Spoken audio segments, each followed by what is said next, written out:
right, welcome back to the second game. Just starting, Wildcats versus Dogma from Christchurch in the 2023 New Zealand Ultimate Championships. My name is Blair Munro.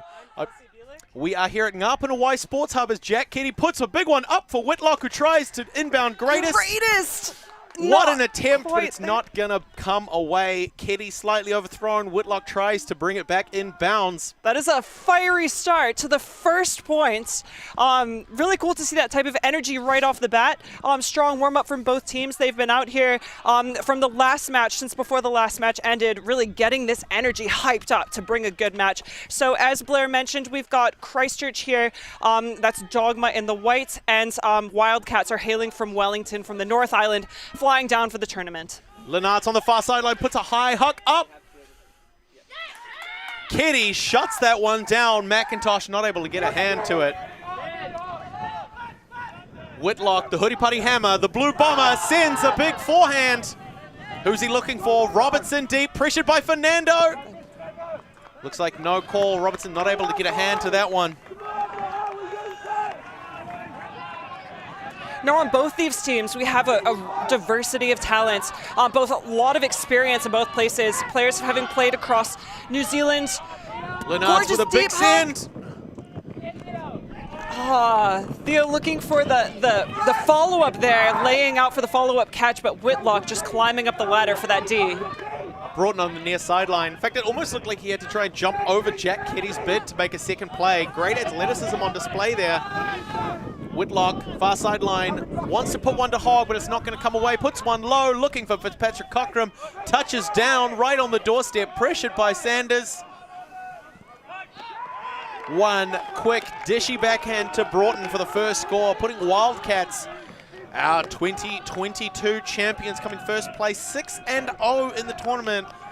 No losses suffered in last year's championships. They go up by 1 against Dogma from Christchurch.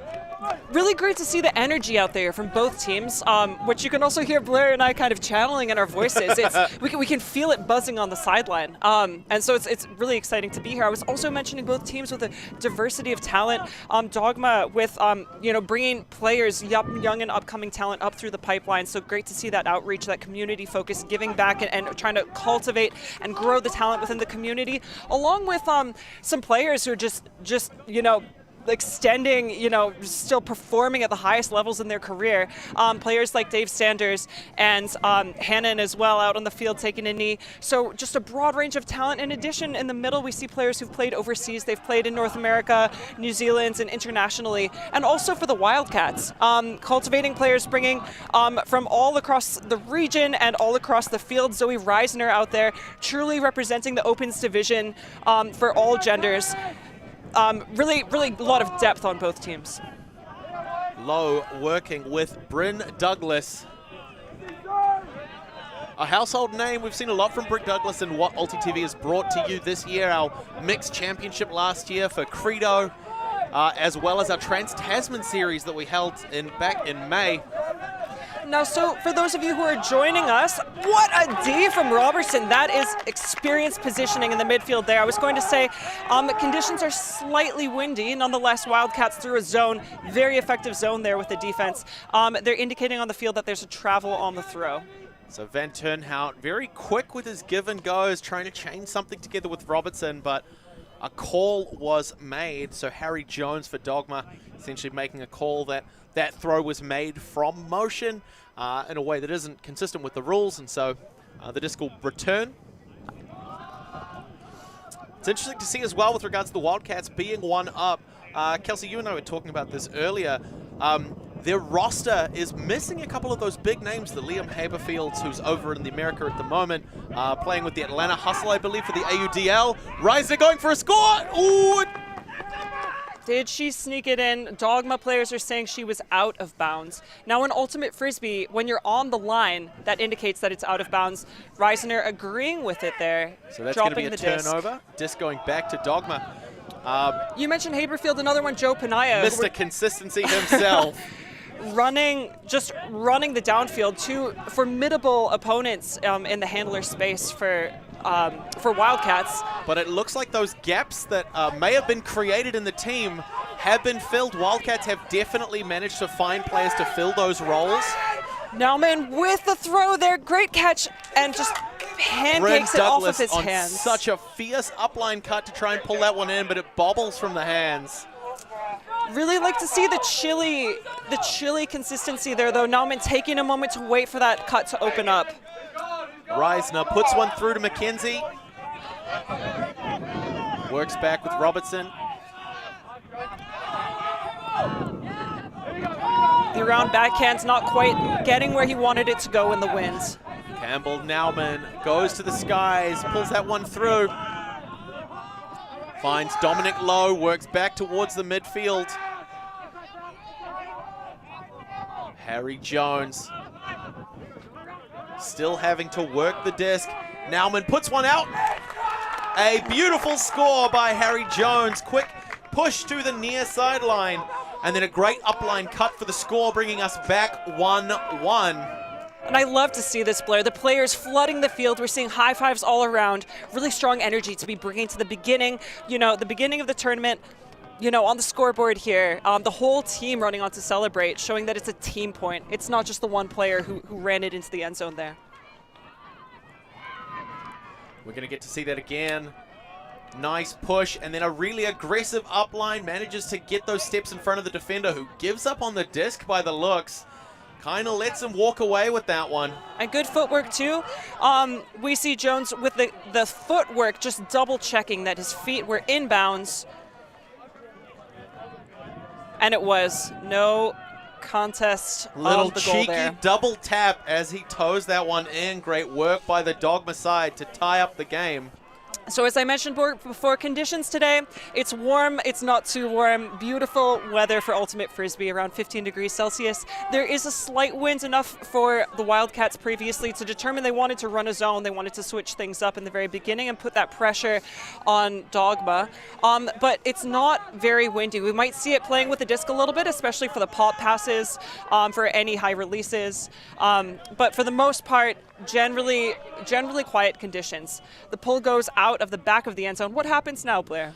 So if the disc doesn't touch down in bounds, its first point of contact out of the field, it can be brought up to a point 18 meters in front of the end zone in the midfield. So there's no positional advantage conferred to the defense for pulling the disc out of bounds.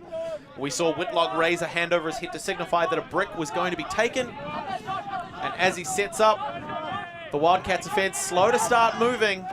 Now, similar to the women's club Nexus, Wildcats are running a classic vertical stack here. So strategic offense, pressure on the defense, leading to a turnover. Dogma only about 20 meters away from their end zone. We've got Vala with the disc now. Ketty on the defense, lets him have the around forehand for a score. Dogma with a break, going up by one. The score currently 2-1 to the side from Christchurch. Wildcats maybe starting to feel the pressure. A great open to this game.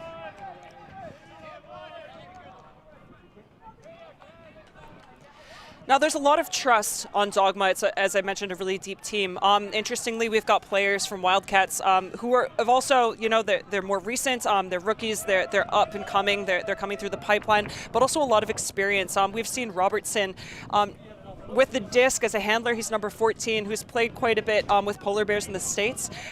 We've got Aaron Neal, who previously played with Next Gen. So a lot of experience and deep talent, having represented Aotearoa New Zealand at multiple world championships in the past.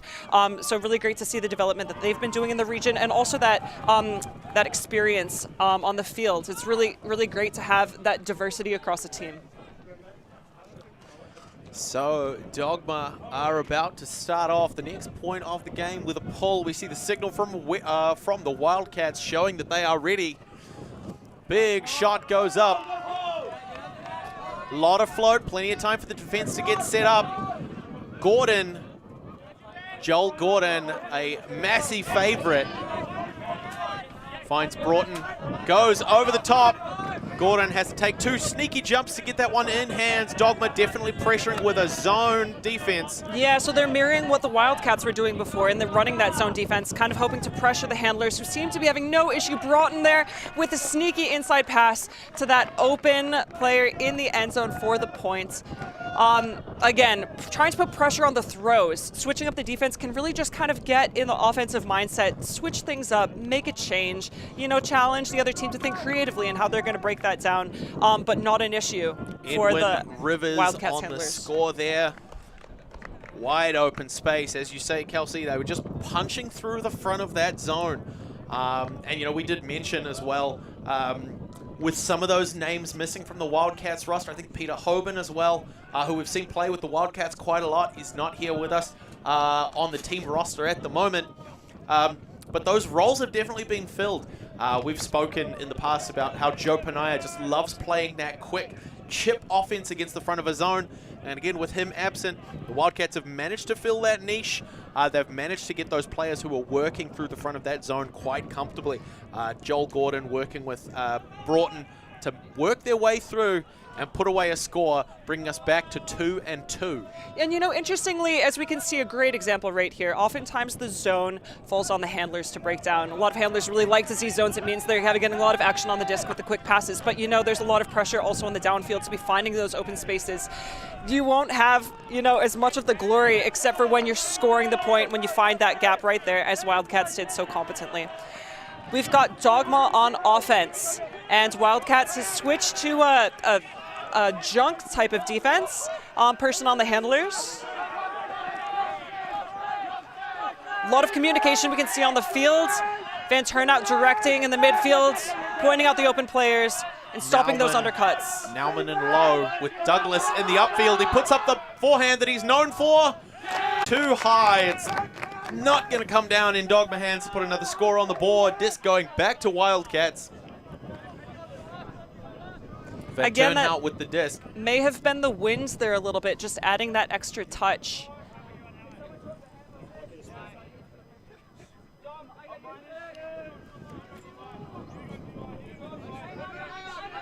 We've got Van Turnout, who is covering the under in the zone with the disc right now, pointing the offense to where he wants to be, go to the open side. Very confident handler, very aggressive play, but that's a early stall count for a high forehand to the break side. No doubt trusting his downfield to come down with it. But it's Lee who with a massive run through block. Great play there by the Dogma defense. Wildcats offense getting a little bit frustrated. Brent Douglas, he's hoping for something to develop downfield. Oh. Great layout, but it comes off the hands. You know what, Blair? I've got to give points for style there. And we might not see it on the scoreboard, but it was a beautiful play. It was a gorgeous play. We'll get to see that again. Brent Douglas tries to break the huge leap. You know, we're talking about fire on the fingertips. You know, Hammertron, fire on the fingernails. Maybe it was a bit too fiery right there. Couldn't reel it in. Van Turnhout manages to get the reset marked by Raba. The stack is pretty deep at this point. You can see people are hungry for that deep hook, but there's fewer undercuts happening for the Wildcats. We've got 2 handlers right now, Neil and Van Turnout, who are excellent deep throwers. Now that they're transitioning to run those undercuts. Golby puts an edge down blade to the turf, trying to get around his mark. Van Turnhout and Aaron Neal doing a huge amount of work to move the disc up the field. Some really aggressive upline cuts, getting great separation. And interesting, again, to see with those deep cuts, I expect to see later on maybe some beautiful deep hook points. We can see the downfield is hungry for that. Handlers not putting it there if it's on an option, continue with the swings. We've got Dogma on offense with Douglas. And Lowe, who goes wide, overthrows Campbell Nauman, giving the disc back to the Wildcats offense just a little bit beyond their half. The field is 64 meters long. They've got a little over 35 to 40 meters to work. We're seeing a bit too much energy on the discs, maybe a bit too much power. I'm not sure if that's the excitement. Again, we're feeling a lot of energy on the sideline, or the wind, which may be bobbling those passes. Not an issue right now for these handlers with the Wildcats. Some great disc movement working through those handlers and just letting those downfield players create space. But it's Neil on the doorstep, goes wide and across. Snatched down by Goldby.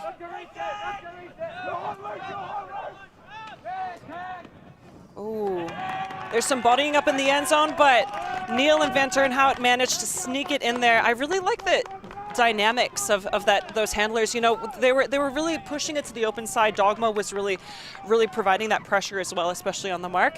And Neil just opened up that field with that swing pass to the middle. Some great work to put Wildcats back up. That was that early stall breakthrough that Dogma just said, you know, might be the break side, but we've got that downfield shut down. Oh, just off the fingertips, hey. What a good, a textbook layout. Just looks like he closed his hands a little early on that one. And, you know, with the winds, it's not warm today. It may be ideal for playing Ultimate, but it could mean that fingers may be cold.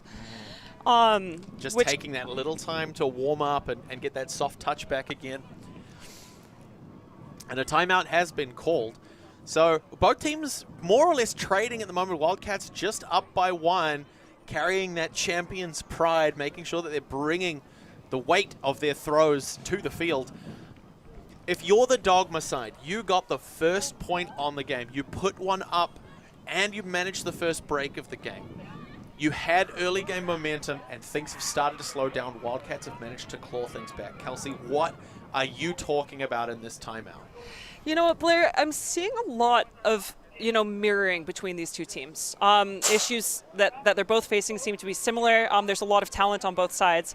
But one thing that Dogma might be looking into is that the errors they're making, you know, they're making the plays, they're you know, throwing it out on the line, you know, out on the turf to reel things in, but the mistakes they're making seem to be their own mistakes, you know. So maybe just taking a moment, getting in your head and saying, you know, this game is ours, we just need to focus in, we're making these silly little mistakes, but we can reel back in and make this game ours. What do you think?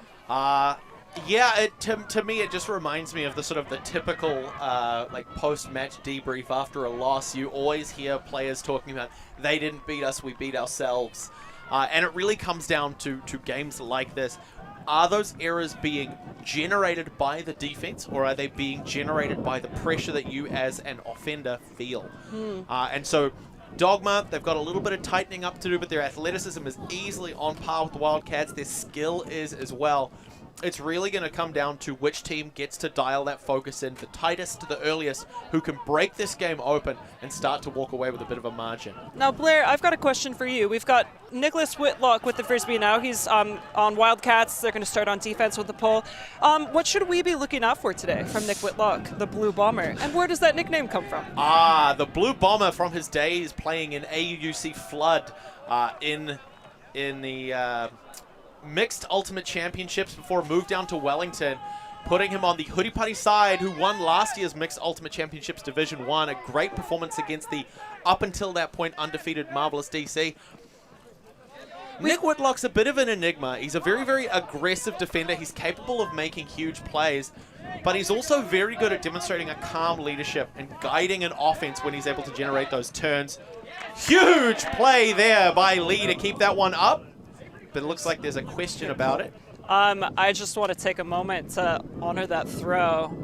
Wow, what a break throw. There's lefty, Noman as a lefty player, just sneaking it under the leg. Oh, it's beautiful. Bit of an ankle breaker, trying to change direction, maybe a bit too far, but good cleanup there on the break side. Dominic Lowe as the reset option to goal. Now, these breakthroughs maybe a little bit contested, not quite coming off, but great to see Dogma not afraid to open up that break side of the field. We've got Whitlock with the huck. For Rivers. And again, as we say, right, it's that calm leadership. He's going to quarterback an offense. He's going to sit and say, this is what I want you to do. And then just uncork a massive forehand. The big bomb that he's known for. Just put it out into the end zone for a score. So Wildcats now up by 2. Dogma playing amazing offense on that point, and just Wildcats being able to generate that turn. And also seeing that receiver there in the end zone, oftentimes in Ultimate Frisbee, they talk about the field in thirds. And when you make a huck or a long throw, you want to be throwing it into a different third than the receiver downfield. And that's to allow the receiver to run onto it, to really create some space. So talking about channels from one end of the field to the other. So you have your middle third, in our case, you'd be looking at a near side third and then a far side third. Here, it's not quite following that. You know, it's the same third throw, as we'd say in Ultimate Frisbee. Nonetheless, when you have an open receiver downfield, you know, it doesn't really matter what third you're throwing it into, how they can run onto it. You can see that the catch was a little bit awkward. He had to turn around and catch it above him. Nonetheless, save in his hands. Beautiful throw from Nick Whitlock, and 1 more point for Wildcats on the board. So it's Robertson, Van Turnhout, Reisner, Broughton, Keddy, and Zhu. So we've got 3 handlers back here for Dogma. Looks like 4. Really freeing up. Looks like they're running a pearl of sorts, really opening up a cutter in the middle of the field to be able to run it, open things up. Forehand to Raba. Chipping through, working with Jones. Low tries to pressure up line. Van Turnhout not able to get a bite on it, but he's close. He puts the mark on immediately. There's a huge amount of pressure on the disc. Oh, Jones really going for the ankle-breaking cuts there. Manages to slip free of Goldby for an upline score. Dogma putting one back on the board, bringing it back to a 1-point game. What a beautiful little string there. Definitely. I really liked the shimmying, the agility in those strike cuts, seeing all of those players on Dogma, the handlers downfield, throwing in those shoulder fakes. Yeah, and cool to see, you know, Wildcats just on their toes trying to keep up with that. Strike after strike, though, Dogma reeling in 1 more point. And I love to see, Blair, I love this, the back-to-back, you know, games like this when it's point for point for point, makes for such an exciting matchup.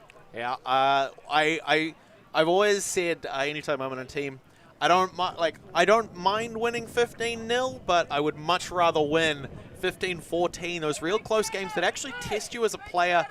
They're not just a test of your skill, but a test of your character, your patience, your calm, your aggression. All of the different aspects and facets that make up a great Ultimate player are tested only in tight games.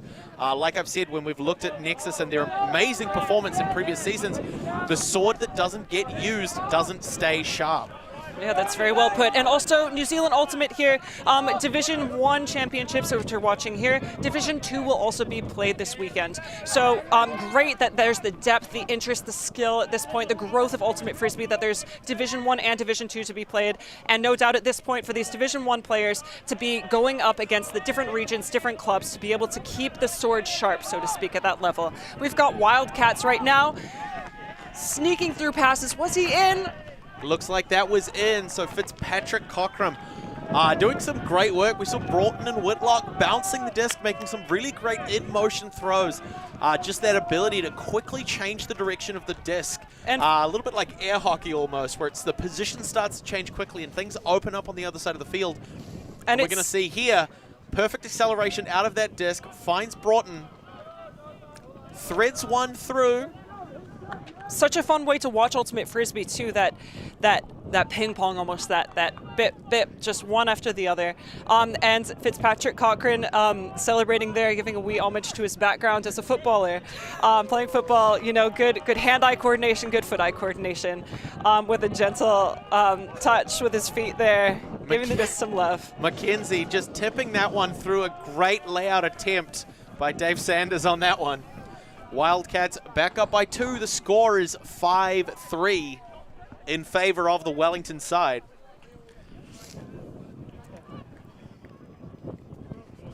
Cooling off a little bit here. So potentially an issue. We've got players out there with gloves on, keeping their hands warm. Hopefully we're not seeing more drops because of it. Robertson with a huge pull.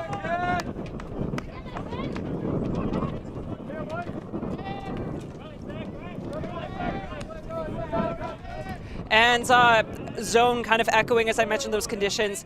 Wind is gusting a bit more, and Wildcats throwing a zone to force more throws, giving Dogma some free options, but also more opportunities to potentially make a stake. One missed throw, you know, one drop is all you need for the turnover and your opportunity to score a point. Low, Douglas, and Jones working through, managed to find Lee as a punch through that Wildcat zone. Hogg trying to put pressure on the mark. We're seeing an arrowhead formation here. with Hog as the point of the arrowhead. Doesn't seem to phase Dogma, who are just finding those open gaps, threading those needles in an action roll. What a great finish on that one. Hugging the disc close. There was never a question of whether or not it was safe in his hands. Back to a 1-point game. Some great work there. We see again Douglas to low. Pushes to far sideline. Manages to laser one right through to Lee. Looks off Jones. Puts it through. What a great score. But as you say, and you're quite right about this one, Kelsey, they were running an arrowhead defense. So they've got 3 players up the front trying to take away that middle third of the field, the space right in front of the thrower, force them to use the width where the wings, the second row in that zone defense, are able to really pour on the pressure. Campbell Nauman with a nice rolling grab for that one to put that on the board for the Canterbury side. Back to a 1-point game. And especially, Blair, when you have large marks, you know, large players effective downfield, definitely for swilly throws, deep hawks to be guarding that deep space with a big wingspan, but can be just as effective to put them on the mark. You know, when you have a large player like Tyler Hogg with that wingspan marking you, it's taking away so many more options. So he was at the front of the arrowhead there, definitely making things more difficult. We've got Dogma with the hug on defense, and love to see that energy. Great roller pull by Noah Vala. Number 87. With number 5, Taylor, laying out to stop it. Whitlock puts up the shot that he's known for, but Fernando gets a tip in the deep space. And Robertson can't quite hold on to it. It was a bit of a tricky catch, coming in hot, coming in hard at an angle, not making things easy for his receivers. At the same time, difficult catches make highlight reels. Reisner and Robertson trying to pressure the defense. Vala with Fernando in the upfield space. We've got McIntosh pushing deep. What a fake. Lenartz wanted to release it there, held on to it, and made the smart decision of, you know, looking for his safe dump. Muldrew back to Lenartz. Lenartz throwing an inside to Hannon. Stevenson works back to midfield for Muldrew. Slightly overthrows the receiver, Fernando. Whitlock with a lot of separation. Robinson puts it up. Whitlock's in front. Comfortable. Is it called in? Yes, it is. Whitlock takes the Wildcats to 6. What a great put from Robertson after a quick break. That great mental switch. Seeing that overthrow, Fernando laying out, putting himself a little bit out of position to make that recovery to defense. And, you know, well done to Fernando also for jumping up and really covering that mark. You saw Robertson taking a moment, and he knew when you have a receiver like that, all you need to do is put it out into space, but you also need to put it out, because if you know, the defender is right there, just like Fernando, you know, you're risking a hand block if you just put it out without ensuring that the disc is coming off right. Nonetheless, Whitlock in the end zone with an easy catch. Large wingspan and a lot of space to run onto it. Just a really great offensive opportunity there for the Wildcats, seeing that field open itself up and just having the recognition. We were playing defense, the disc is ours, let's do something with it. Robertson putting a beautiful long shot up for the score. Wildcats 2 away from half. This is a game to 15 or 90 minutes, whichever comes first. It's really fun, Blair. I'm enjoying the diversity of points right now. We're seeing, you know, that quick capitalized turnover, Whitlock just running through right away and making that option. We're seeing short passes as well, and we're seeing a few hucks coming across, making for an exciting range of points. Absolutely. We've seen Wildcats throw down a zone. Dogma respond to that with some quick 1-2 punches right through the center. And then the flip side is that these players have those long throws. There's a lot of disc confidence. Bryn Douglas, Nick Whitlock, Neil Van Turnhout, Robertson on the Wildcat side. There's a lot of disc confidence, a lot of confident, long, comfortable throws there. But we have another brick called, so the disc will be brought into center field. Douglas as center handler, starting the field. Dogma in a horizontal stack. Jones back to Douglas. Raba's pushing deep. Nauman helping to run that midfield. Nauman with a big long backhand, looking for Jones. Might have been tripped. It looked a bit questionable. They're going to have a conversation about it. looks like high fives all around. I'm not sure, Blair, I'm not sure, maybe we'll see again if he would have been able to reel it in. Would it have stayed in bounds? And it looks like, you know, it would have been out of bounds either way. So even if that impacted the run, even if that trip did, if the disc was going to be out of bounds anyway, he wouldn't have been able to catch it. Big shout out and a massive thank you to Ngāpuna Y Sports Hub for leaving the pads up on the rugby goalposts. Van Turnhout puts a big shot up. He's looking for Joel Gordon. And as a slightly upwind throw, using that float there. Zoo manages to keep it off the ground, but it's a turnover on the throw. It looks like there might be a call. Possibly a foul call on that throw. And you know, with that jump up, oftentimes on defense, when the disc is up like that, jumping early, forcing your offender to jump early can be just as effective as grabbing the disc and making the defensive play, you know, like intercepting it yourself, which is what we saw there. Both players going up just too soon.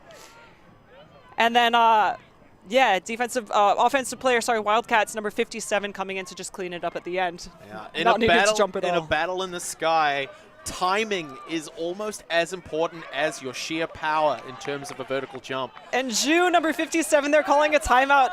We were seeing, you know, there's a lot of things happening. Potential turnover, you know, emotions are high, energy is high. Taking a moment to collect the team and say, you know, they're so close to the end zone, they're so close to converting. How can we do that effectively without letting our excitement take over? Yeah. What do you think, Blair? I personally, this close to the end zone, we had Andy Zhu with the disc. There's a great opportunity. We're so close to the Wildcats end zone. We're so close to taking us 1 point away from half. An isolation play here, do you reckon? Would be so good for me personally. I don't know if they could hear us from over here in the booth, but if they want to run an isolation play, I would certainly appreciate it. Giving some free advice. Now on defense, there's a lot of things that Dogma could be doing as well. Oftentimes just discussing who's going to be doing what and how you're setting it up can be helpful. Also, honestly, even this close to the end zone, doing things like setting a zone or switching your force can really disrupt an offensive play. Yes. Offense obviously choosing what they want to do to convert into that point, but defense, you know, doing something as simple as switching a mark can really mess things up. What do you think? Well, that's something that you mentioned in our previous game when we saw Mahuika put a victory over Nexus Flexus, that after a timeout, the offense set first and then the defense get to respond. So it really depends what the offense wants to do. If they come out in a sort of horizontal and look to maybe pump a few channels in the end zone, or whether or not they have just 2 players back and push a vertical to the end of the end zone, it really lets the defense dictate how they want to respond to that. A vertical stack like we are seeing them set up, they could be potentially looking to bracket, to shut down both sides of the end zone, make it really hard for the Wildcats to score.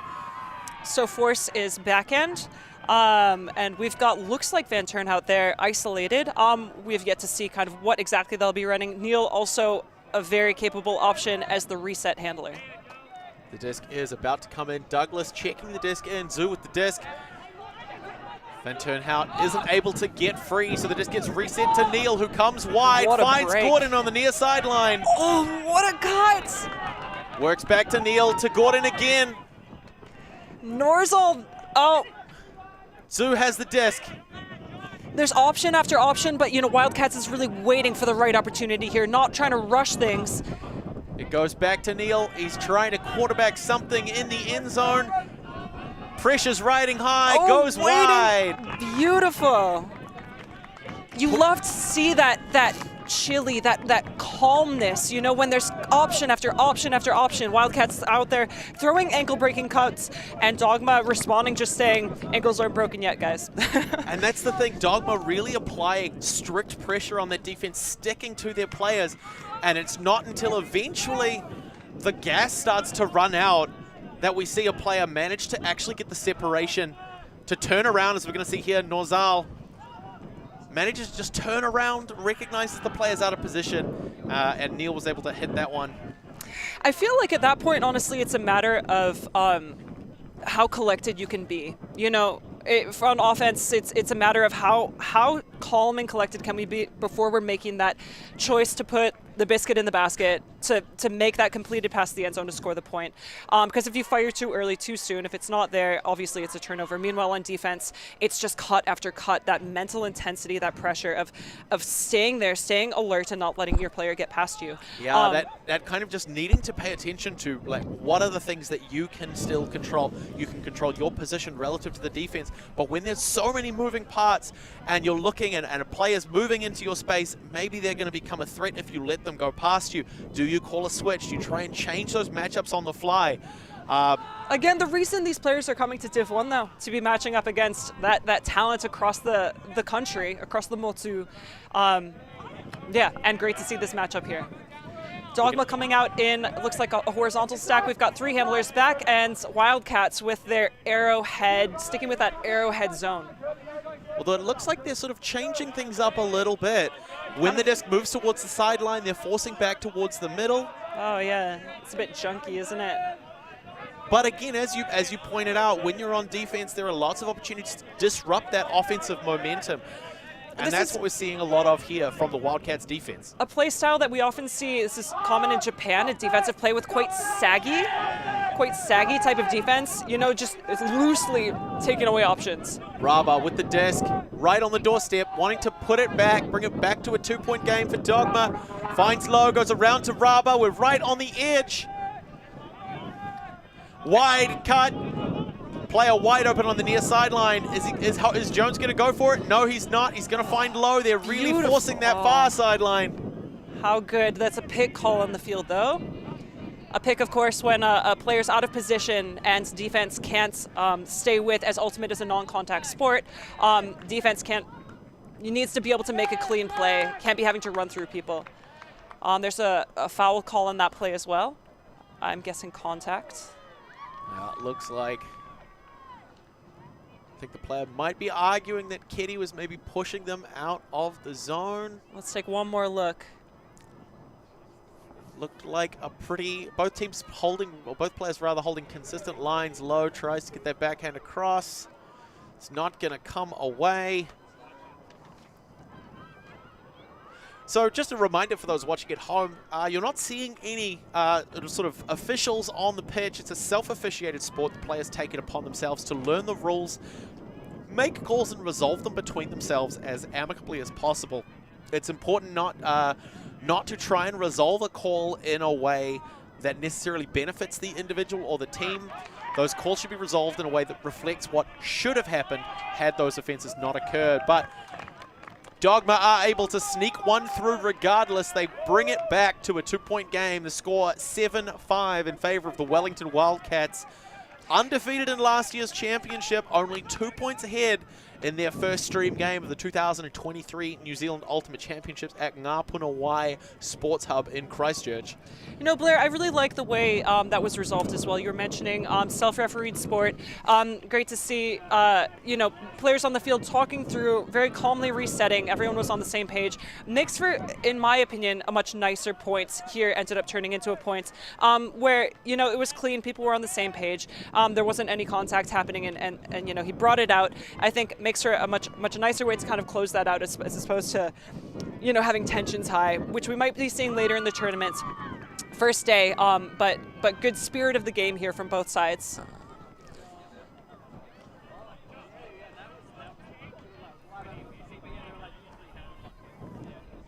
So Dogma to come out on defense. We've got a slight crossfield wind here, coming slightly behind Dogma, slightly crossfield as well. We'll see what's coming out on defense. Vala with the pull, it goes out back again. I'm getting a weird sense of deja vu. Weird sense of deja vu. Yeah, so the wind, as I mentioned, is pushing that pull just a little bit more. When you're putting power behind the throw and when wind's on top of that, it's going to make it drop faster but also go farther. Whitlock running the disc up, middle of the field and launching it right away. For Fitzpatrick Cockram.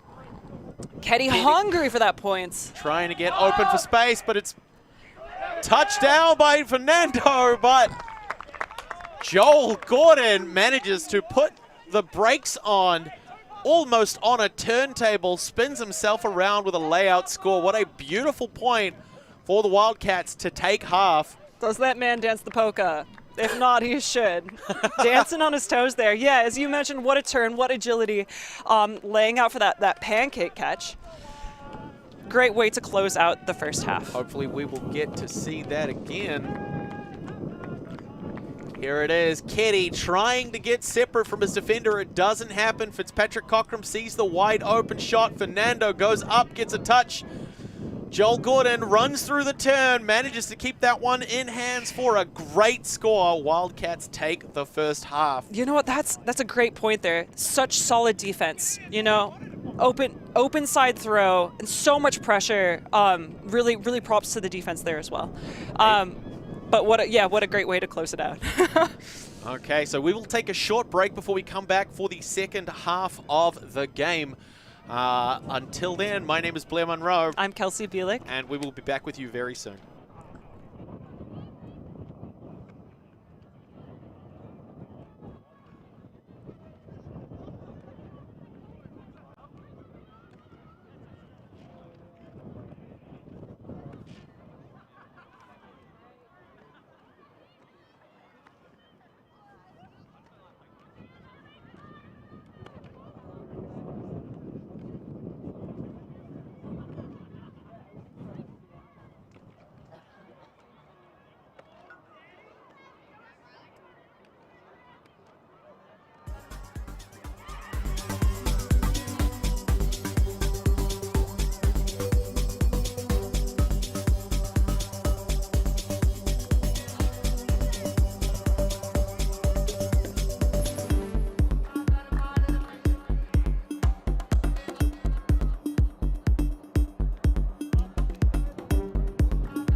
And we are back for the second half of our second game of our stream coverage for the Division 1 2023 New Zealand Ultimate Championships between last year's champion, the Wildcats, and Christchurch.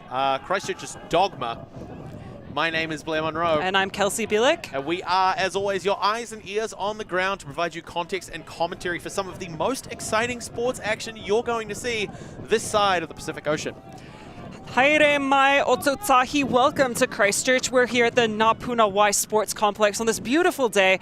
A little bit sunny and slightly windy conditions making for an exciting day, exciting matchup between these two teams, North Island versus South. And players taking the field for the second half. So the wind looking to be coming from the right-hand side of your screen towards the left from a full field view. So it's at the Wildcats back, playing out of dark kit.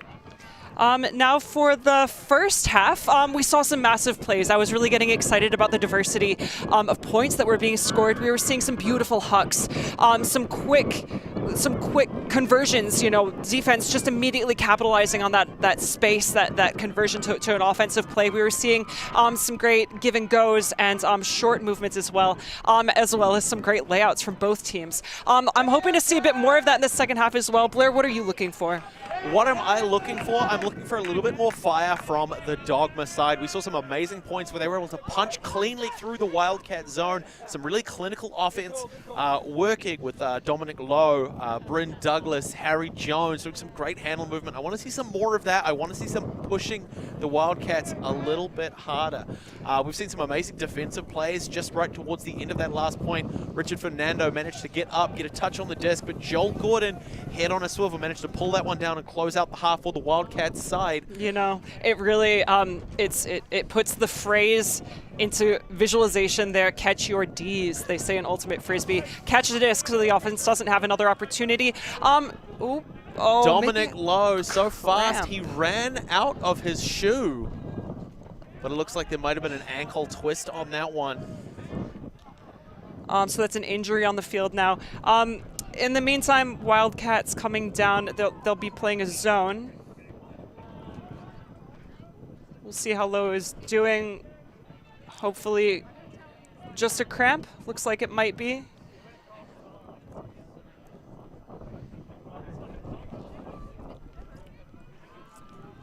So play will resume shortly once Lowe manages to get his shoes back on. So with an injury sub, Dogma can send their injured player off the field and have a substitution on. It also means that Wildcats has the opportunity to substitute a player out if they would like to do so as well. I imagine, of course, this early into the points, we're not likely to see that. Wildcats has, of course, had halftime to discuss the line they want to put on the field, who they want to be coming down in their defensive zone and the positions they want to play. So it doesn't look like they're making any changes, but they do have the option anytime there is an injury substitution. And so, Norzal, Hogg, and Fitzpatrick, Goldby to start off the defense. We send a hammer up over the top. You know, when you've got the wind at your back like that, it's a great option to just open things up. At the same time, they are on the downwind side. Not an issue for that easy backhand to swing to the middle of the field, forcing it now to the high side. Jones to Raba. Dogma showing that the zone isn't an issue for their throws at the moment. Douglas to Nauman, working that near sideline. Some great angles for you at home. To Jones, wide swing to Raba. They're really trying to use the width, keep the defense out of position. And it looks like Wildcats has switched to person defense now, so they're matching player for player. They've switched out of their zone. Now that Dogma's really cracked through it, they're opening things up with these beautiful swing passes, showing that the wind doesn't even seem to be an issue. Some great timing on those cross cuts to get the disc across the field, but not a lot happening in that end zone, so that momentum disappears. This could also be Blair. Oh, can't hold on to the disc there. Potentially thinking about the next throw first before securing it in his hands. Whitlock finds Hogg. Norzal making a great deep cut, but it's not rewarded. There it is. Whitlock puts it up. The blue bomber To an open Aaron Neal in the end zone. 9-5, Wildcats up over Dogma. What a find. What a find. I always find defensively, those are some of the most frustrating plays to defend against when the disc is coming from the open side and snaking towards the break side. They can be difficult as a receiver, but frustrating when you're set up on the open side. The disc is coming over your head. Can be challenging there. Not an issue for Aaron Neal. Waiting on the break side in perfect position to bring that down. Yeah, it is a tough one. As you say, Kelsey, being on that on the defense for a play like that, when it's when you're on the higher side of the downward arc of the disc, you know that your maximum jump is going to be underneath it, but your offender's maximum jump is going to put them right in the path of the disc. It's just absolute heartbreak. You go for it anyway and just watch a blade get caught. It's the kind of thing that keeps a player up at night. Robertson talking on the sideline there, directing his team. We'll see if they'll be coming down in the same zone they've been running, or if they will switch things up. Dogma, meanwhile, discussing potentially how they might be responding to that. You know, in that last point there, we saw beautiful swinging passes. I think it was a treat. It was good to see some beautiful offensive play. The calm, collected nature of those handlers showing that it's not really an issue.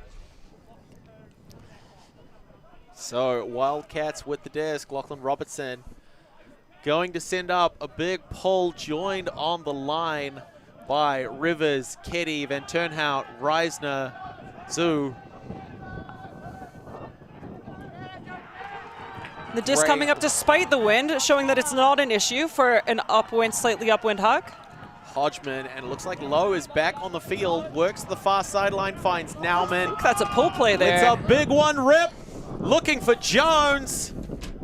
Robertson says, not today. And I'm going to bet that was a pull play there. We saw Dogma setting up with a side stack, everyone zipping across to open up that undercut, and then Jones cutting, streaking deep to wait for that look.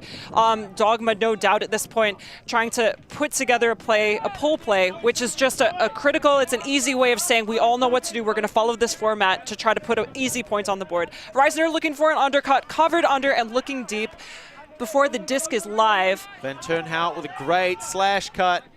Marked by Raba, has to work with Robertson to move upfield. Keddy with a massive backhand looking for Reisner in the end zone. This is the hospital pass you were talking about. Everyone's underneath it. And a great touch by the Dogma defense to tip that one to ground. You know, it's not quite catching your D's, but at the same time, if you're just smacking that down like a cat, this disc is going to the ground nowhere else. Zoo puts a low one out to Lee. Bit of contact there, but no call. Not Zoo. Sorry, Zoo was on defense. That's my mistake. Looked like Low trying to find Lee on a great cut, but comes in a bit low. Wildcats get possession right on the doorstep, only a few meters out from the end zone. Reisner, hands up, trying to say, hey, I'm wide open. Open side throw. Comfortable little backhand. Clean Jack up. Keddy for the score. You wonder at that point if Van Turnhout was just trying to give him the stat, give him the highlight reel lay out there, knowing, of course, that his receiver's willing to lay it all out for the catch. So that puts Wildcats breaking double digits for the first time in this match. 5 points up against Dogma, showing the side from Canterbury why they are the champions, why they went undefeated in last year's Ultimate Championships. And of course, anytime it's windy, Wellington, of course, known for its wind, potentially an advantage for the Wildcats, who are just used to playing in these types of conditions all the time. Many of their league games are played on this peninsula, this spit, which is almost a wind tunnel, one of the windiest parts of the city. And you wonder if it's intentional just for training, you know, for training purposes, to train in the windiest, worst conditions possible. So then when it's calm or even a little bit gusty, the team is collected and ready to put the throws they've been practicing to play. That's the way. We always say practice how you intend to play. Whitlock with a high roller pull, is going to touchdown. Hearing a lot of volume, as Blair was saying earlier. Sideline is a critical part of the sports, and we're hearing a lot of communication from the sideline here, which is great for both teams. Sidelines can lead to defensive plays, lead to turnovers, or show offense sometimes where there's an open player if the handler's not aware of it. And a lot of volume on the sideline supporting both teams. Good to hear that all players are engaged. Sanders with the disc now for Dogma, working with Caleb Milne, marked by Nozal. Sanders on a slow upline, doesn't get it. Drops through, finds Fernando on the near sideline, marked by Joel Gordon. Dogma really trying to take advantage of this loose zone defense we're seeing from Wildcats, hoping to punch through it. Fernando far sideline with the disc. Marked by Gordon, aggressive on the defense. The stall count's getting high, but he manages to fire up line for Milne.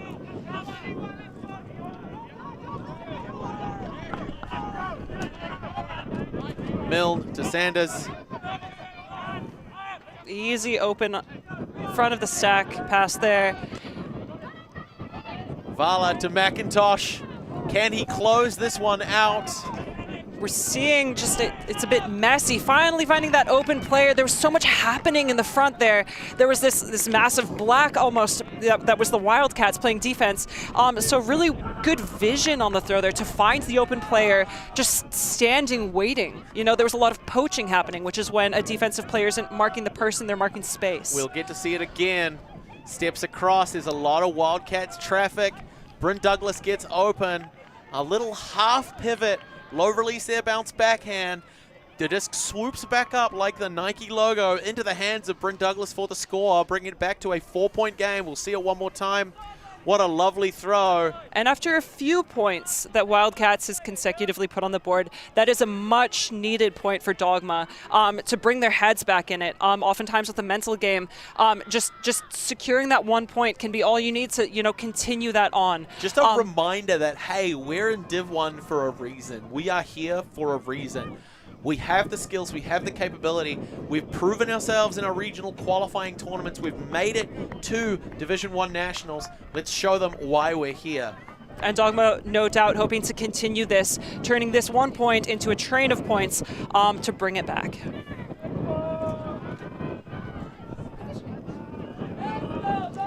We're seeing a lot of roller pulls, kind of with the wind at the back, coming to the high side of the field and swooping back downwind.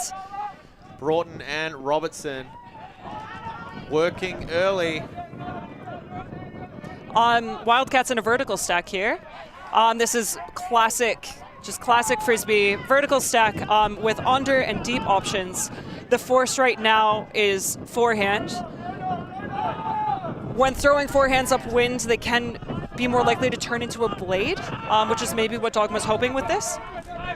Rivers on the near sideline. Bit sketchy, but Robertson keeps it in hand. We're starting to see that match defense from Dogma loosen up a bit, trying to occupy space. Wildcats work through Broughton to find Kenny on the far sideline. Hogg back to Robertson, center field, about 20 meters in front of the end zone. Stevenson trying to put pressure on the mark. They work back, find Broughton. Robertson wide open. Broughton tries to cut across, manages to get the disc again one more time. Kenny making a nice undercut at the end zone, but it's looked off. Broughton under pressure, manages to find Robertson. Big fake sends a massive hammer, finds Kenny on the far sideline. It's almost there. It is. It's Fitzpatrick Cockram for the score. Wildcats 11, Dogma 6. A lot of handler connections here. So we saw Broughton and Robertson really kind of running that space. There was a lot of give and goes, a lot of trust on each other for resets before they opened it up to the downfield. Both very experienced players, obviously with great throws, and interesting that they're really relying in that handler space. Such great patience as well on this string of passes. Just uncorks the hammer right at the last, knows Kenny's got the separation.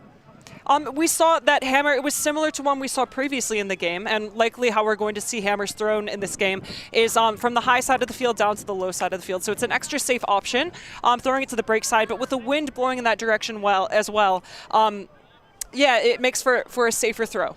Yeah, trying to throw a hammer into the wind is always a terrible idea. Any little wobble in the disc, it's going to expose the face of the disc to the wind. It's going to get pushed in pretty much the exact opposite direction you are hoping for. But on this side, on our near sideline, with the wind pushing towards the far side of your screen, that hammer option becomes a lot safer. It doesn't require a lot of zip.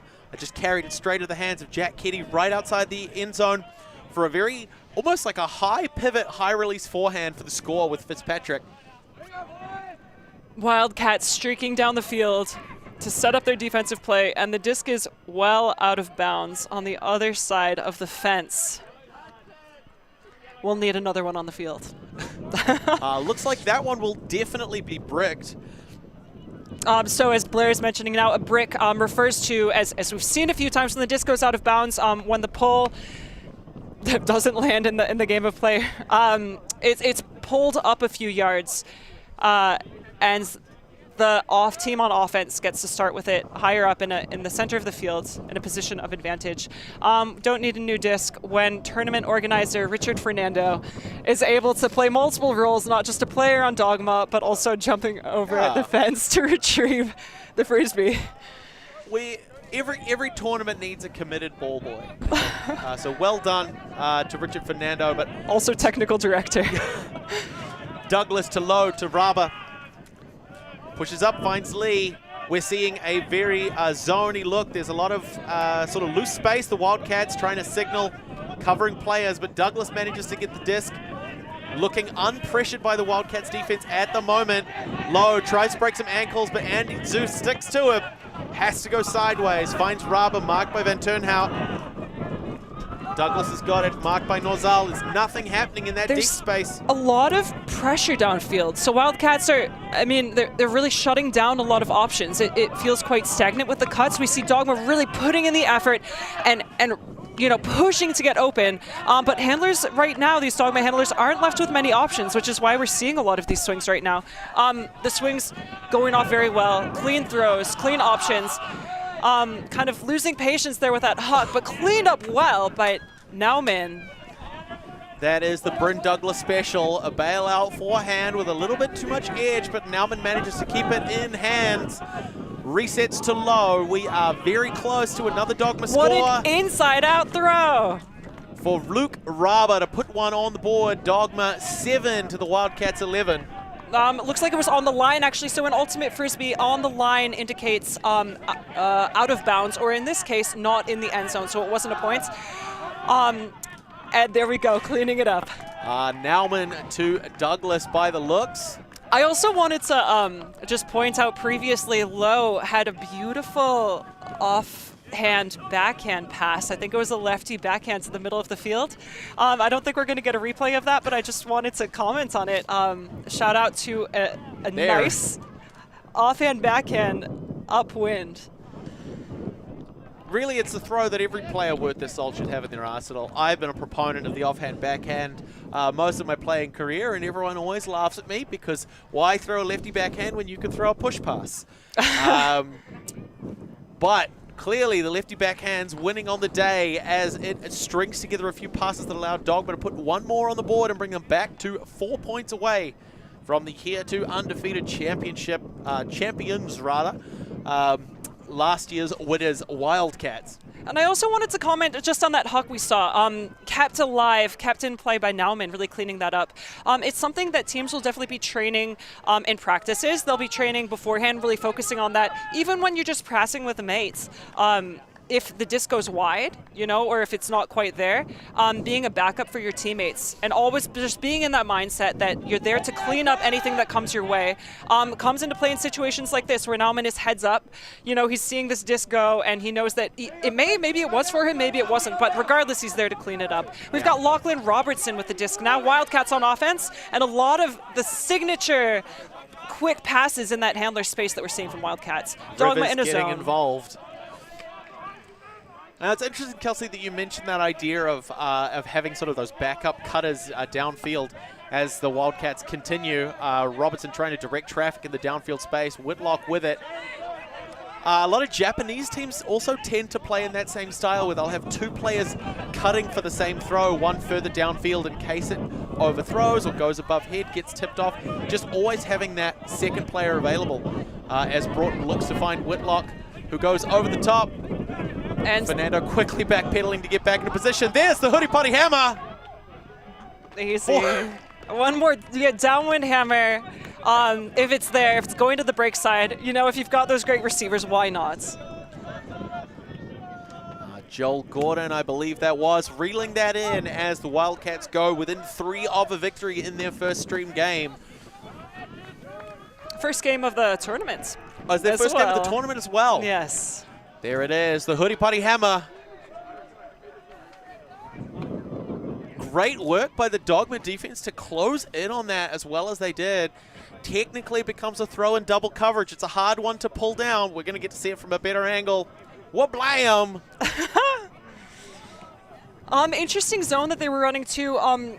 You know, there's different strategies, obviously, with the zone, but the cup really coming around to take away the swing option. Oftentimes, cups will prevent being broken in between players, which means they're trying to prevent the disc from being sliced in between 2 defensive players. But that cup was really coming all the way around, taking away a swing option, and I guess opening up options to be sliced through the middle. In that situation, you're really relying on the mid defense, the mid, the popper stopper to be taking away those middle options.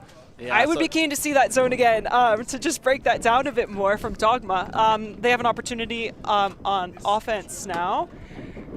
Especially when we've got that strong crosswind, having that cup set up, essentially taking away sort of close to 2/3 of the field from the player with the disc, depending on where in the field we're set up. It's a really great opportunity to utilize the wind to your advantage. And we see a great pull that landed inbounds in the end zone, which is the way you'd like it to be. When the pull lands in the end zone, you can't walk it up to the line. Jones manages to find Hodgman over the heads of several players from both sides. Douglas again, marked by Van Turnhout. The Force's backhand, he's coming around, manages to get a break to Jones on the near sideline. Beautiful break pass. Laser through to Campbell Nauman, putting in all the work, a big left-handed forehand. Who's he looking for? Rava again, is it in? It looks to be called out. You know what, incredible closing speed there. I love that connection. What a forehand. You know, what a receiver. Whitlock, what's that Whitlock? Defense trying to close in.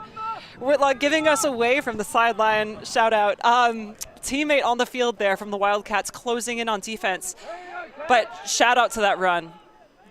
Looks like he was out of bounds, but great catch nonetheless. Like I always say, the 2024 whiff diff, next time they try and update the rules, I'm going to put in a petition for the rule of cool. If everyone on the field agrees that something looked good, even if it was out of bounds, you kind of got to let them have it. Van Turnhout with the disc. Sneaky shoulder fake there. Oh, with an inside. Love that pass. Finds Neal. Van Turnhout straight back to Neal. Constantly on his toes. An air bounce break to Van Turnhout. Quickly pivots that one around. He's doing all the work right now. I got a fangirl on that. Those connections, that quick cat passes, those give and goes, when the stall count can't even be started. I think it's the most fun Frisbee to watch. Same team lads, but Neal looking for Nozal. Ooh. All that hard work by Van Turnhout, and it comes down to a bobble. Dogma going to have the disc. You know what, Blair? Norzal's going to want that one back. He's going to have a nightmare about that tonight. He's going to wake up tomorrow morning thinking about it. It's going to be his fuel to power through and dominate the rest of the tournament. But those bobbles like that haunt you. Something to get out in the early games, definitely, and prepare for the rest of the tournament. Beautiful cut from him, though, in the end zone. Definitely. Great cut. We'll convert next time. Douglas with a big hammer. Aaron Neal gets big. Yeah. Well contested, but definitely looked like some contact there. Players talking through it on the field right now. Yeah, we'll see that again.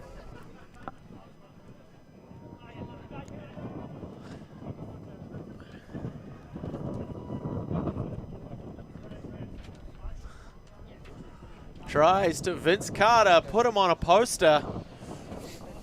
So in Ultimate Frisbee, both players get a chance to speak their side, to weigh in on what they think happened. If there's disagreement, they're also welcome at this point to ask from the sideline, to ask from sideline perspective, which they're doing. Sometimes people from the sideline may have seen or had a better view of what went down.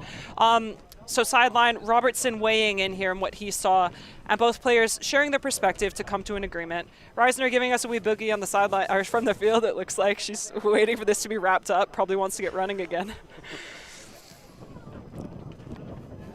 Some amazing plays defensively from the Wildcats side. We're going to see what comes as a result of this call if Hodgman manages to maintain possession of the disc. We can see some tapping of the watch, signifying that this conversation has gone on a little bit long. Looks like the foul call is being accepted. So possession will remain with number 7 for the Dogma side. Hodgman is going to pick up the disc where he would have caught it. Love to see that high five, that handshake afterwards as well, indicating, you know, they've come to an agreement. So as Blair just mentioned, Hodgman taking the disc there, indicating that he would have caught it if the contact wouldn't have happened. If there had been no foul, he would have successfully completed that catch. Campbell-Naumann immediately pushing deep. The backhand doesn't come. Has to work around Neil. You know what? I love that safe option looking for the swing. Unfortunately, players just not on the same page there. It's a turnover, and we've got Van Turnhout picking up. Van Turnhout, who has been doing some amazing give-go work to just open up the space. Look at that always break. Making himself an available option. Oh! McKenzie threads through to Break Neil for the score. And break. You know, I love that they're showing us the arounds. We're seeing the insides, showing that, you know, when the mark is on you, that the Wildcats have, you know, you've got to cover the insides and you've got to cover the arounds because they're threatening both those spaces. What an absolutely crazy find in the end zone. Neil wide open, but a little bit surprised that throw came away. It was very, very low. We're going to get to see that again. Van Turnhout. And that point right there, it's, I mean, one break with the around. There's Here we're going to see McKenzie, the quick turn. inside out, and that's something that Dogma could take back to the drawing board, looking at the marks and how to stop those breakside passes. So Wildcats up by 6, only 2 points away from a victory. Dogma with a long road ahead of them, seeming to have lost a little bit of the steam that we saw from them early on in the game. There might be another timeout on the cards and another opportunity for them to really get their heads back to where they were at the start of this match. Very, very impressive performance by the Wildcats side. They've just been doing such fantastic work, such precision on offense. We don't necessarily have a full, complete record of stats, but I would say that the Wildcats have probably made fewer errors throughout the game. That's a rolling pull. Wow, this is an impressive stop as well. Vala and Milne.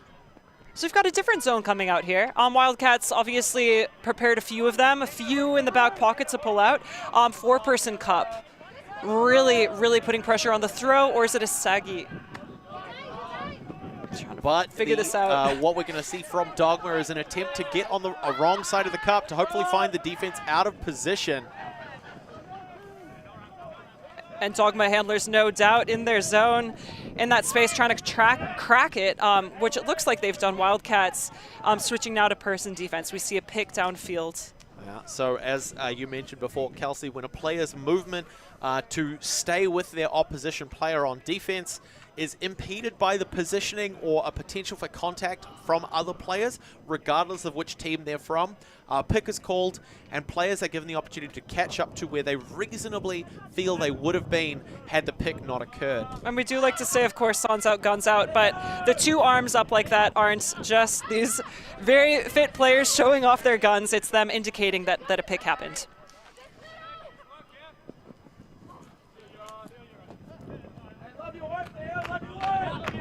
Positivity on the sideline. Dogma clapping into saying, love your work, love the positivity. So we're seeing a vertical stack here. Dogma making a lot of movement from the front of the stack. Another inside out. Vala looks for Cooper. I love to see it. He's calling it in. Well, I'm not sure. We'll hopefully get another chance to see that one. It's fading away. First contact point looks to have been up to the players to decide. We've got players crowding around the screen watching the replay. I think it's good. And the ruling is good. What do you guys think? Both teams. Zoe Reisner, the cheeky Wildcats representative, also giving the signal for a score on that one. Dogma bringing it back to a 5-point game. Dogma up to 8 against the Wildcats 13. Wildcats to come out on offense now. Yeah, in this game now, even that play drawing fans. We've got Shera Hyder, one of the tournament directors herself, coming over and waving from the sideline. Big thank you to all the volunteers, especially the tournament directors, for putting in the mahi, putting in the work to help make this tournament happen.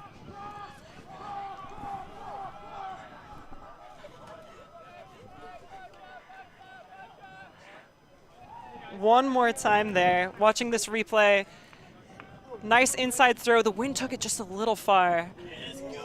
Great energy reeling it back in, though. Great footwork.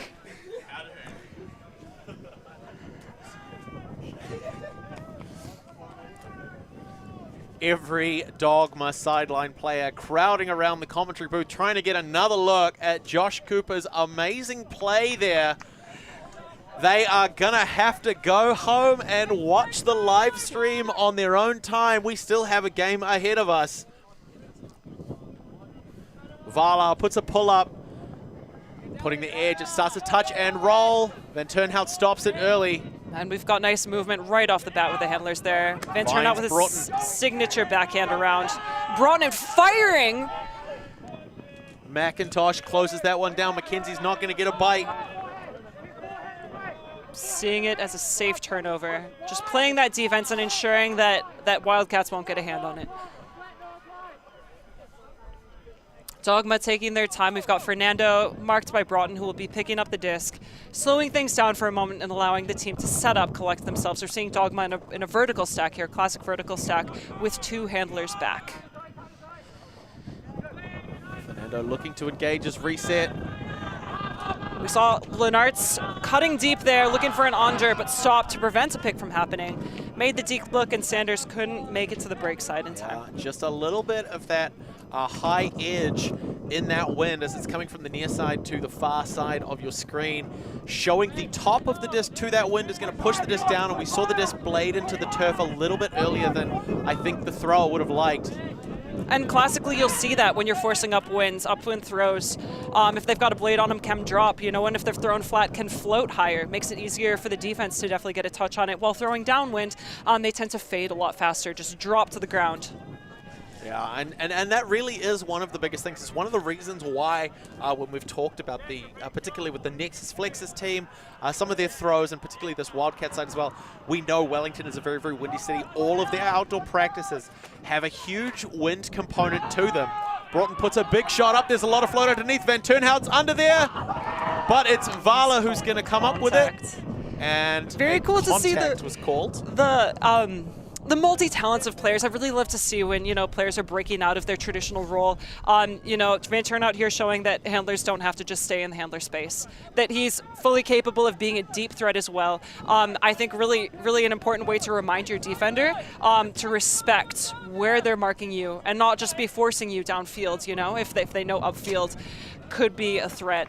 Yeah, so the disc was checked in, and then as soon as Van Turnhout crossed the line, called a timeout immediately.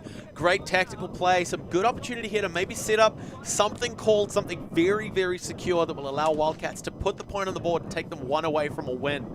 It is a smart decision, especially when you're 1 point away. One more thing you need to do. All right, players, the question's in your court now.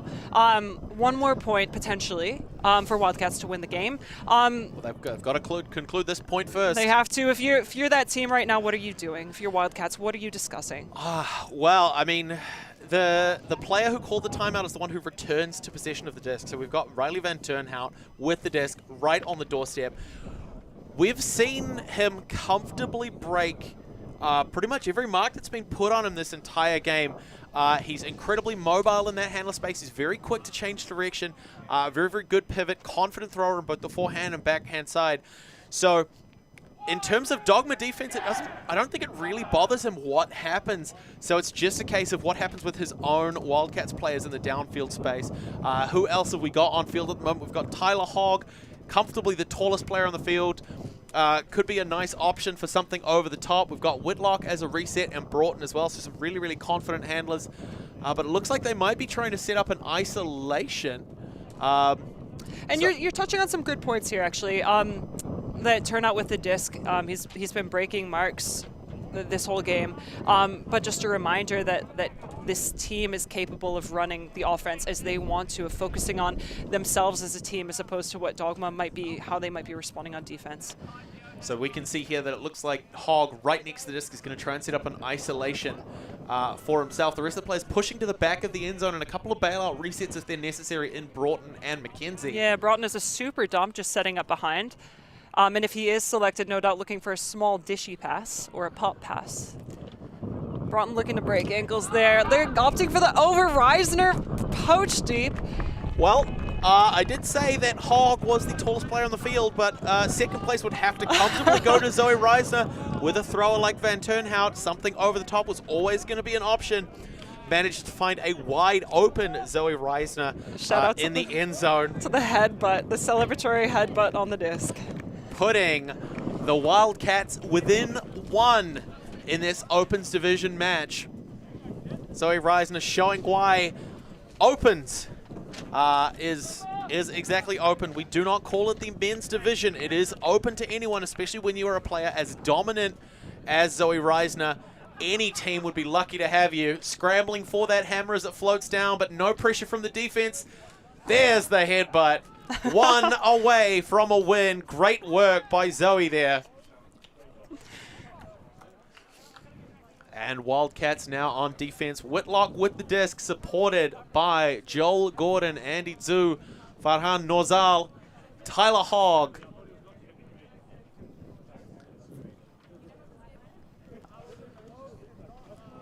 Looking no doubt for a strong defensive play to generate a turnover to allow them to crank out 1 more point. Meanwhile, Dogma out here, they'll be receiving on offense, setting up. Maybe they'll be looking for a pull play right off the bat. We've seen one of those before. It looks like they have a few of those in the back pocket. Or maybe just out there trying to play some clean offense, just doing what they do best, doing what they've drilled, doing what they've trained, to crank out, really start their comeback. So we are going to see a zone defense from the Wildcats side. Tyler Hogg trying to occupy that middle space, planting himself like a big tree, trying to just provide that blockage. Harry Jones working with Low on the far side line. I love this quick movement. We've seen this from the Wildcats, and I love to see this responded with Dogma too. These handlers just finding that open pass and putting it right away. We're seeing kind of waiting for that open option now. Just a little bit too high, unfortunately, for the receiver. Slight overthrow from Douglas, giving Wildcats possession. But that handler movement was just beautiful to watch, that quick movement. Nozal with the disc on the far sideline, marked by Low. Looking for the swing to Whitlock, swinging around to the high side of the field. Finds Golby. Great touch through by Bryn. Douglas, number 77 for Dogma. Looks like no contact on that one, so there's no call from Andy Zhu. Gives Dogma another chance on offense.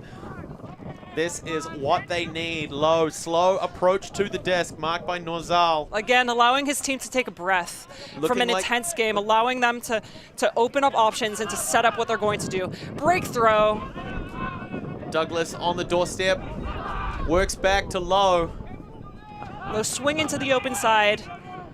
Nauman easily into the end zone. Great work by Nauman for the score, putting Dogma on 9. 5 points in the game. Wildcats to come out on offense. 7 minutes away from soft cap, but with the 14 points that Wildcats have on the board, it's going to be a game to 15 regardless. I really liked that point player from Dogma. They were showing some beautiful connections, some really clean Frisbee. I mean, there were a few mistakes, there were some bobbles there, but when they got the disc back in the beginning, that handler movement was really nice. It was clinical, it was clean, and then down the field as well. We're seeing that point one more time. Now. Just great timing from Campbell Nauman. So constant eyes on the disc, seeing that first set reset. So we're seeing here, Douglas manages to work midfield to Low. We can see Harry Jones, and as soon as it hits Jones's hands, Nauman is accelerating into space for a great score. Jones Timing making that an is easy everything. catch. He's throwing it into space for that recipient too. Just creating that easy catch. Not trying to create a highlight reel, just trying to keep it clean and clinical. I've heard it said a few times now, boring ultimate wins games, but looking at this game, it is anything but boring. We have had some explosive plays from both sides. What could be the last point if Wildcats are able to close this one down? Kitty to pick up Broughton and Van Turnhout, the man of the match.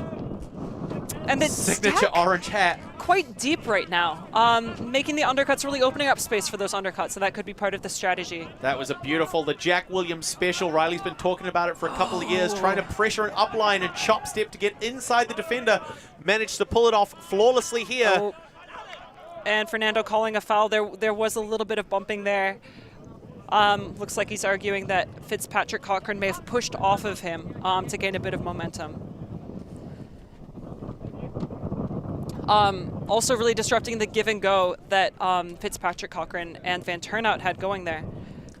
What we've seen all game, that quick movement between the handlers, between Wildcats and Frisbee that I really enjoy watching when the stall can't even be started because the fastest are moving so fast. So the disc is checked in. Van Turnhout and Broughton starting early. Oh, strong defense there, shutting down the options. Van Turnhout runs out of his hat, starts to push wide, getting the disc open. Broughton again, back to Van Turnhout, every other touch. Huge layout for the score and the win. Number 28, Finn McKenzie, putting that one on the board after a great assist from Van Turnhout to take Wildcats 1-0 in the tournament so far. A strong performance over the Dogma side from Canterbury. Get to see it again. Great game. And for McKenzie, that's something. It's it's the opposite of a nightmare. That winning points, that layout, that energy that you're bringing home with you. That's that gold nugget that you hold on to. In rainy days when you're pushing through, you feel low energy, and you think about those awesome plays that you had closing out the game. McKenzie, no doubt, is riding a high, closing this out and finishing up with his team. High fives from both teams on the field. And thank you for joining us for the second game of this New Zealand 2023 New Zealand Aotearoa Ultimate Championships in Division 1 at Ngā Punawai Sports Complex in beautiful sunny Christchurch. My name is Blair Monroe. I'm Kelsey Bielik. And we will be back with you for the next game very shortly.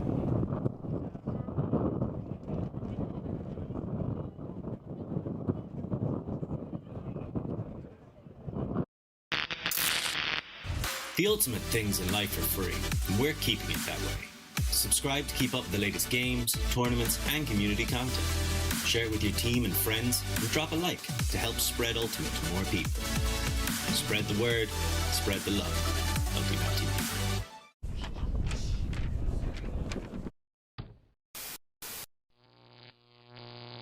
ULTI.TV.